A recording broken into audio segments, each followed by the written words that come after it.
रवि, तुम्हें पता है मेरी सहेली वर्षा ने 1.5 लाख का फ्रिज खरीदा है। वो आजकल वो जो अलमारी वाला चल रहा है ना, वो खरीदा है उसने। और एक तुम हो।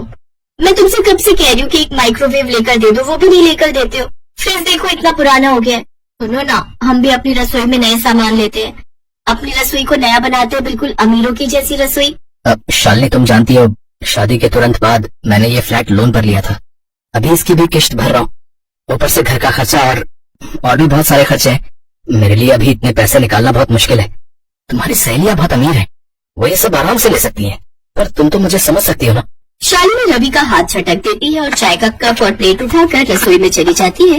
किस्मत मेरी ही खराब है जो मैंने तुमसे शादी की। मेरे पापा तो मेरे लिए बड़े बड़े घरों के रिश्ते बता रहे थे, पर मैं ही पागल थी जो तुमसे प्यार कर बैठी और तुमसे लव मैरिज करने की जिद कर ली।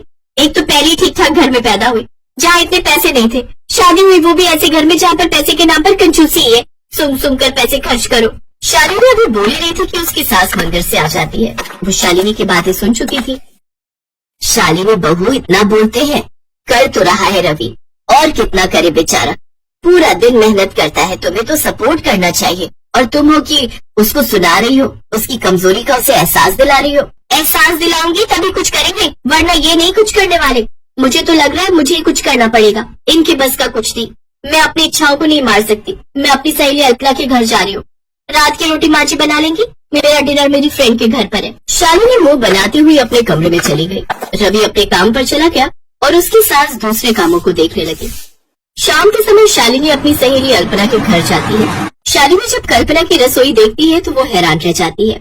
अल्पना की रसोई आलीशान थी, वहाँ पर भी सभी तरह के बढ़िया किचन इलेक्ट्रॉनिक रखे हुए थे। शालिनी की सहेली वर्षा भी वहाँ आई हुई थी। अल्पना, तुम्हारी रसोई तो बहुत अच्छी है, मेरी रसोई में तो ये सब है ही नहीं। तुम लोग ये सब कैसे इतना खरीद लेते हो? क्या हस्बैंड पैसे देते हैं या फिर और कौन देगा? हस्बैंड ही देते हैं। जब शादी की है तो हमारे खर्चे तो उन्हें उठाने ही पड़ेंगे ना। लेकिन ऐसा नहीं है, वो मेरी ननद ना थोड़ी कम पैसे वाली है, तो जो फ्रिज मैंने लिया है उसे बहुत पसंद आया था, उसने भी खरीदा है, पर किश्तों में लिया है। अगर तू चाहे तो तुझे भी किश्तों में फ्रिज मिल सकता है, बस थोड़े पैसे पहले देने पड़ते हैं, उसके बाद तुम्हारी इंस्टॉलमेंट्स बन जाती है। क्या तू सच कह रही है? कितने पैसे देने पड़ेंगे? वो मैं अभी अपनी ननद से पूछ लेती हूँ, वो तो बहुत कुछ किश्तों में लेती रहती है। उन्होंने तो धीरे धीरे करके पूरी रसोई ऐसी बना दी अपनी कि पूछो मत। महंगी से महंगी क्रॉकरी, बढ़िया बढ़िया इलेक्ट्रॉनिक आइटम्स, सारी किचन ऐसी उनकी सजी रहती है। वर्षा की बातें सुनकर शालिनी के मन में लालच आ जाता है और वो भी अपनी सहेली के कहने पर रसोई के लिए महंगा वाला फ्रिज खरीदे लाती है। शालिनी, ये क्या है इतने बड़े बक्से में? माँ जी, मैंने वो बताया था ना आजकल अलमारी वाले फ्रिज चल रहे, मैंने वही खरीदा है। 1.5 लाख का फ्रिज है, मैं तो बहुत खुश हूँ। 1.5 लाख? पर इतने पैसे कहाँ से आए बहू? अरे माँ जी, 1.5 लाख रुपए एक साथ नहीं दिए, मेरी किश्तें बनी है, 2 साल तक हर महीने थोड़े थोड़े पैसे देने हैं।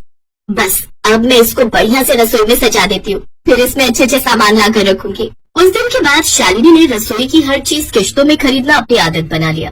वो तो अपनी रसोई को बिल्कुल अमीर रसोई बनाना चाहती थी, इसलिए आज फ्रिज, कल महंगा वाला माइक्रोवेव, फिर जूसर, कभी फूड प्रोसेसर। इस समय शालिनी के ऊपर कम से कम 8 से 9 लाख का कर्ज था। आज फिर शालिनी ने एक कॉफी मशीन मंगवा ली जिसकी कीमत 75,000 रूपए थी। तभी रवि आ जाता है। उस समय शालिनी की सहेलियां चाय पर आई हुई थी। शालिनी उनके सामने अपनी रसोई की चीजें दिखा रही थी। कैसी लगी मेरे नए कॉफी मशीन की कॉफी? वर्षा, थोड़ी और लो। सचमुच कॉफी तो इस कॉफी मेकर में बहुत टेस्टी बनी है। वैसे तेरी रसोई बिल्कुल अमीरों वाली बन गई है। अब ना इस रसोई को तुड़वा कर एक नया मॉड्यूलर किचन बनवा ले, सारा सामान तेरा उस किचन में सेट हो जाएगा। हाँ वर्षा, ठीक कह रही है। अल्पना की किचन तो तूने देखी है ना? मैंने भी अल्पना के जैसी किचन बनवाई है, सब कुछ स्टील की और वुड के दरवाजे, अलमारियां बहुत बढ़िया होती है, पूरा मॉडर्न किचन बन जाता है। इसमें भी तू बनवाने के बाद थोड़े थोड़े पैसे दे सकती है, पूरे पैसे एक साथ देने की जरूरत नहीं। अच्छा, कितने लाख की बन जाएगी? वो तो तेरे ऊपर डिपेंड करता है कि तू उसमें कितना खर्च कर सकती है।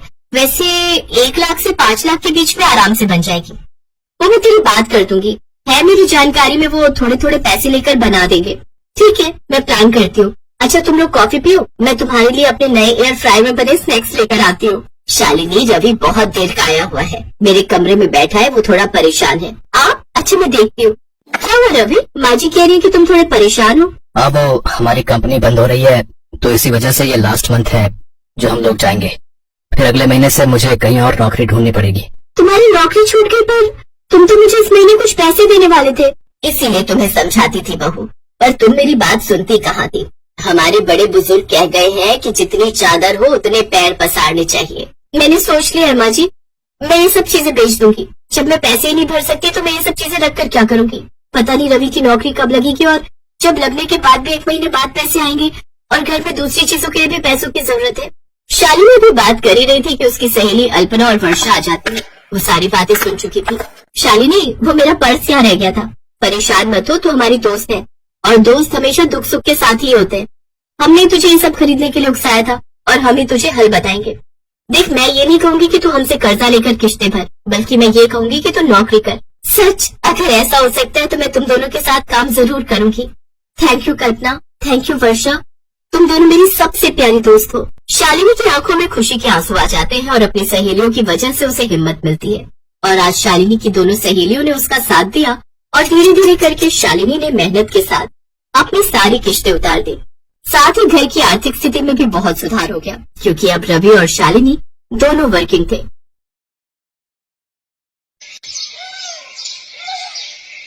चलना अनन्या, किसी को उल्लू बनाते हैं। क्या सुकन्या, तुझे तो हर टाइम मस्ती सूझती रहती है। घर चल लेंगे ना, पर पहले किसी को बेवकूफ बनाते हैं। नहीं, बहुत हो गया। उल्टे पुल्टे काम तू करती है और डांट मुझे खानी पड़ती है। और सुन, वो कल पड़ोसन आंटी के साथ क्या किया तूने?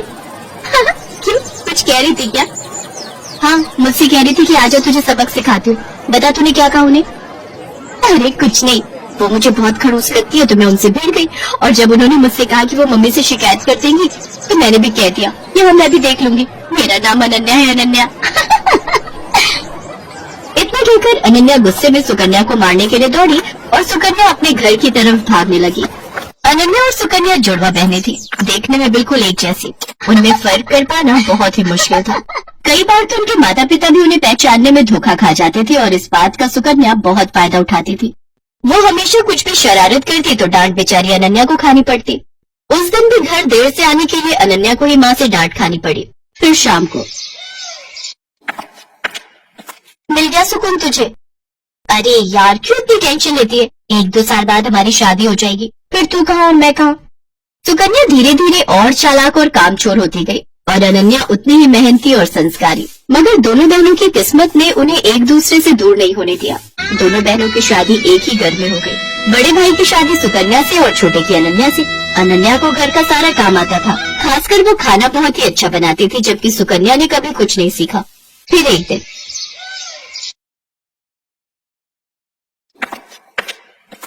अरे बैठकर टीवी देख रही हो, पहले जाकर कपड़े तो धो लो। माँ जी, आप अनन्या को बोल दो ना, सुबह से मैं ही तो घर का सारा काम कर रही हूँ, बर्तन धोए और फिर खाना भी बनाया। अच्छा, सॉरी बेटा, मुझे लगा कि वो सब अनन्या ने किया है।